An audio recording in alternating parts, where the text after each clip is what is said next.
Assalamualaikum friends, welcome back to Dunia Dian Channel.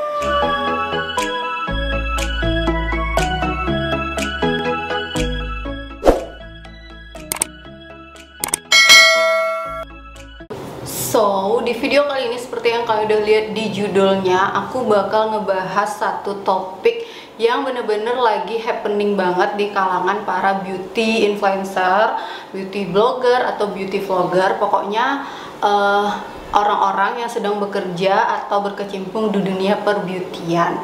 Nah, ini itu berawal dari suatu statement dari sebuah brand. Aku nggak bakal sebut brandnya itu apa.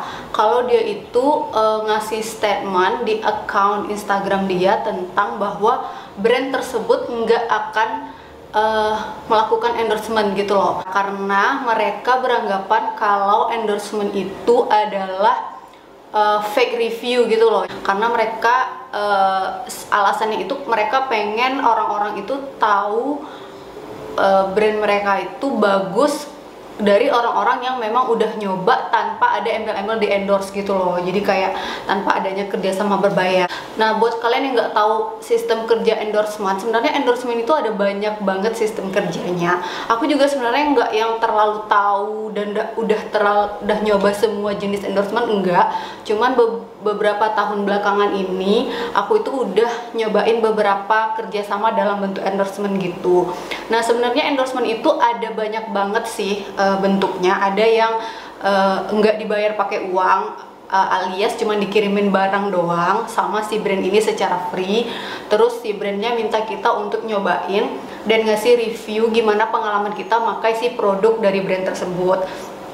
Tapi ada juga beberapa brand yang memberikan fee atau mereka itu membayar dan juga memberi produk untuk produknya kita coba dan kita bikinkan reviewnya, baik itu berbentuk video kayak tulisan, video dan lain sebagainya, dan kita post di akun sosial media kita. Nah, itu bisa kita post di semua akun sosial media kita punya atau di media sosial tertentu aja.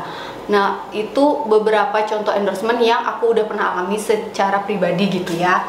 Nah, sebenarnya endorsement ini adalah bentuk salah satu iklan ya. Jadi kayak endorsement itu bisa dikatakan sama aja kayak suatu produk itu mengiklankan barang mereka ke billboard misalnya atau ke media-media lain.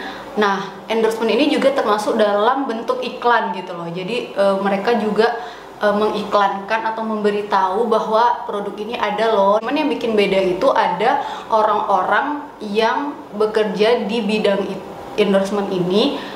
Iklannya itu bisa lebih detail loh. Jadi kayak pengiklanannya itu tahapnya lebih panjang lagi, nggak hanya sekedar ngasih tahu kalau ada produk tersebut, tapi memberitahu efek yang dirasain sama yang di endorse gitu loh. Nah, kebanyakan yang aku jalani dan aku udah pernah rasakan juga itu memang kebanyakan akunya dikasih produk secara free dari brand tersebut, terus disuruh cobain dalam jangka waktu tertentu dan dimintai untuk memberikan pengalaman aku menggunakan produk itu. Nah, ada beberapa brand yang mereka itu meleluasakan para reviewer atau konten kreator untuk terserah mau bikin konten atau mau bikin review yang seperti apa, yang tetap mengemukakan pengalaman pribadi gitu loh. Jadi experience yang benar-benar dialami oleh si reviewer ini ketika memakai produk tersebut. Tapi ada juga beberapa brand yang mereka itu punya syarat dan ketentuan. Jadi seandainya kita nge-review produk tersebut, hal-hal apa aja nih yang harus kita tekankan. Nah, itu ada, memang dalam dunia reviewer itu ada ya, kayak namanya itu guideline gitu. Jadi kita punya apa-apa aja poin yang harus kita kasih tahu ke penonton kita gitu, ke orang-orang banyak. Nah, itu juga kebanyakan yang aku dapat project kayak gitu, itu juga nggak ada yang mengekang gitu loh. Jadi nggak ada yang mereka memaksakan harus sesuai dengan klaim mereka, itu enggak. Jadi tetap kita sebagai konten kreator itu dikasih keleluasaan untuk memberikan pendapat yang objektif gitu, sesuai dengan apa yang kita rasakan. Nah, karena produk beauty, kebanyakan skincare dan makeup itu bersifat tidak general ya kalau menurut aku. Jadi kayak cocok-cocokan, itu yang membuat adanya perbedaan pendapat. Nah, kenapa bisa dikatakan kalau endorsement yang berbayar itu sama dengan fake review? Sebenarnya itu sih yang bikin permasalahan, karena nggak semua endorsement yang berbayar itu mereka itu memberikan review yang nggak sesuai dengan yang mereka alami gitu, atau nggak sesuai dengan experience pribadi mereka. Nggak semua gitu, mungkin ada beberapa oknum yang mereka hanya menerima endorsement aja. Mereka bahkan nggak mencoba produk tersebut, tidak membuka bahkan produk tersebut, tidak membaca produk tersebut lebih dalam lagi, sehingga mereka hanya sekedar iklan biasa aja gitu, bukan reviewer jatuhnya gitu. Hanya sekedar mengiklankan bahwa ada nih suatu produk, kalau kalian butuh ya mungkin kalian bisa coba. Nah, mungkin hanya di tahap itu. Nah, ketika seseorang melakukan pekerjaan seperti itu juga sebenarnya nggak salah influencer atau nggak salah si pengiklannya gitu, karena mungkin memang dia adalah tipe influencer yang hanya memperkenalkan produk secara garis besar tanpa mencoba, tanpa mengetahui lebih dalam tentang produk tersebut gitu. Jadi nggak bisa dipukul rata kalau semua influencer atau endorsement yang berbayar itu memberikan fake review.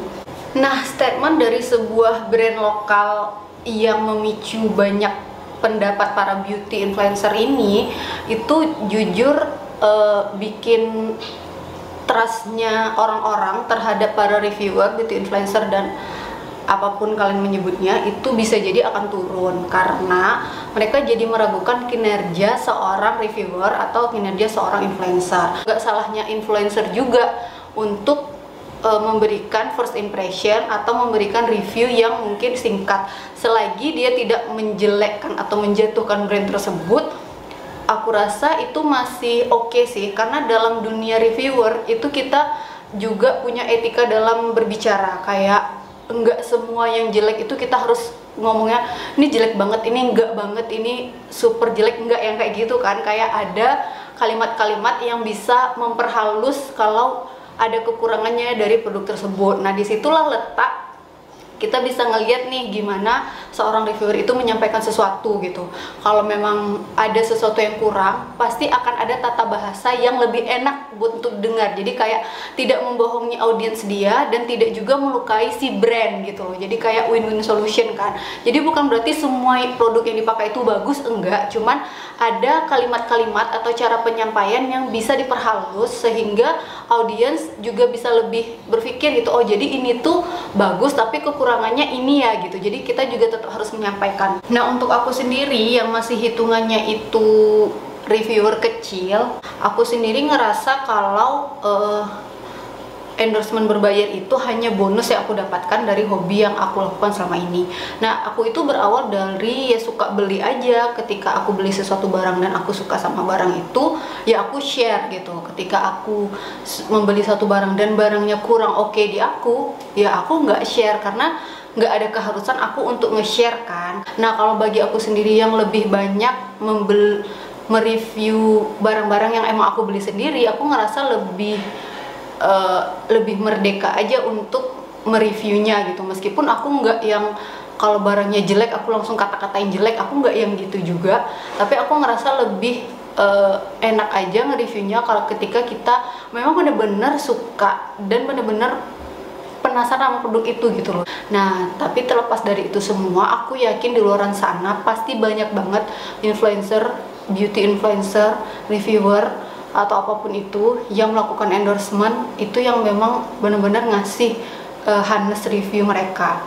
Jadi kita sebagai audiens juga harus pandai memilah-milih nih untuk melihat reviewnya itu oke, bisa kita terima atau kita masih butuh tambahan pendapat dari orang lain. Jadi kalian juga sebagai penonton jangan yang bulet-bulet ditelan semua informasinya. Kalian juga harus tetap memfilter ya. Jadi jadikanlah review itu sebagai referensi aja, bukan kayak sebagai si A bilang bagus kalian langsung ya nyoba, si A bilang bagus, enggak. Jadi kayak jadikan sebagai referensi aja sebelum kalian mencoba produk tersebut gitu loh. Jadi kalau kalian tuh nggak buta-buta amat sama produk yang mau kalian coba. Jadi setidaknya kalian udah tahu nih, oh produk ini tuh kalau dipakai kayak gini dia bakal kayak gini. Jadi kalian udah punya referensi aja sebelum mencoba suatu produk gitu.